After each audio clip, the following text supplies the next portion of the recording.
Menjadi idealis itu sah-sah saja, beda dengan egois, ingin menang sendiri. Orang idealis punya karakter terkesan kaku, provokatif, beda pendapat dengan yang lain, seolah superior. Namun tentu bukan sifat yang negatif.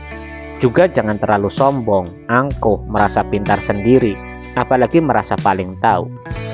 Di mana dan apapun posisi kita pasti akan ada seseorang yang tidak setuju, tidak senang, maupun bertentangan dengan kita.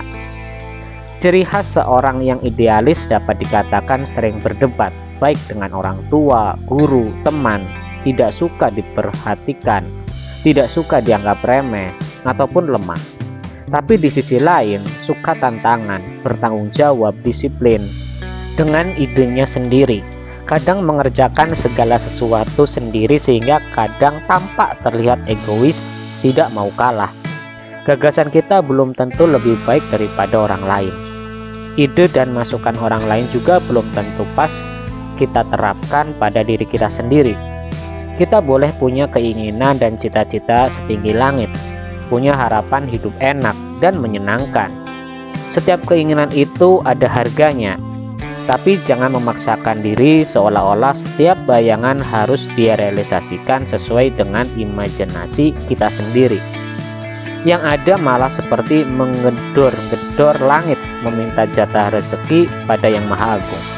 Misalnya, ada seseorang yang mengaku idealis, sikapnya suka-suka dia, cuek, suka berdebat, tapi juga kadang tidak memedulikan orang lain.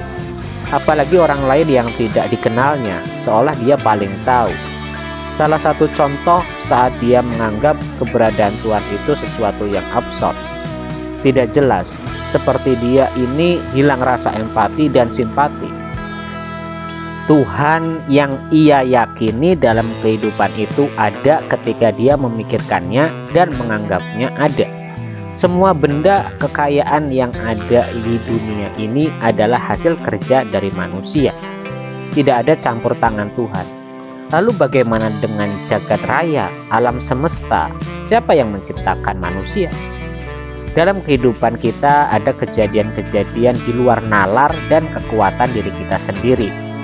Peristiwa yang tidak pernah kita bayangkan sama sekali. Jika kita mau membantah, berdebat dengan orang keras kepala seperti batu, kita sendiri akan susah.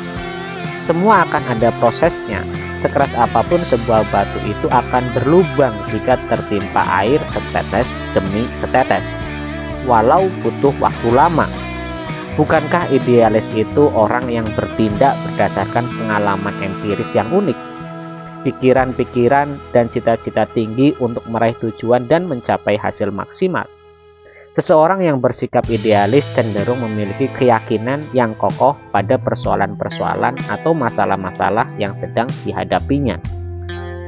Idealisme merupakan keyakinan atas hal atau suatu yang dianggap benar oleh yang bersangkutan.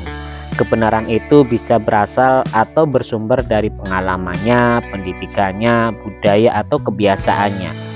Idealisme dapat termanifestasikan dalam bentuk perilaku, sikap, ide, pendapat, atau cara berpikir. Jika mereka berpendapat A adalah benar, maka apapun dalil yang kita sodorkan, baginya A tetaplah A yang paling benar. Idealisme tidak hanya mempengaruhi sikap, ide, pendapat, ataupun cara berpikir seseorang. Pada skala yang sangat luas, idealisme bisa berwujud keyakinan terhadap ideologi negara, cara berpikir tentang komunisme, liberalisme, sistem ekonomi negara, dan masih banyak lagi.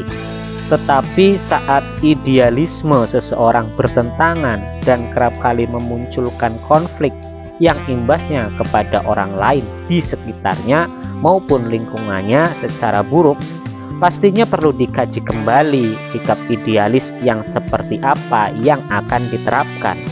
Bersikap idealis yang berpedoman dengan prinsip-prinsip.